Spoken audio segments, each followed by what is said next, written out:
Hi friends, എല്ലാവർക്കും വയനാടിനെ കുറിച്ച് അറിയണതല്ലേ? ഞാൻ പറഞ്ഞു തരണമെന്നില്ലല്ലോ.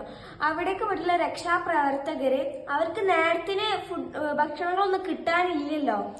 അപ്പൊ വല്ലപ്പോഴൊക്കെയാണ് കിട്ടണ ഫുഡ് തന്നെ. കഴിഞ്ഞ ദിവസം കിട്ടിയ ഫുഡ് ബ്രെഡും വെള്ളവുമായിരുന്നു.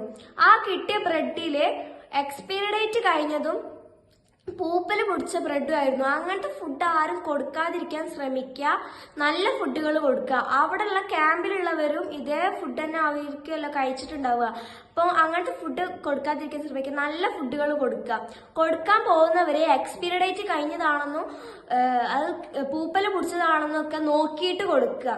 പിന്നെ നിങ്ങൾക്ക് നമ്മളെ സഹോദരന്മാരെന്നല്ല അവരും. പിന്നെ നിങ്ങൾക്ക് കഴിയുന്ന സഹായങ്ങളും സംഭാവനകളും നിങ്ങൾക്ക് അവിടേക്ക് ചെയ്യുക. നമ്മളെ വയനാടിനെ എല്ലാവരും സപ്പോർട്ട് ചെയ്യുക. നമ്മളെ കയ്യിൽ ചേർത്ത് പിടിച്ചുകൊണ്ട് എല്ലാവരും സപ്പോർട്ട് ചെയ്യുക.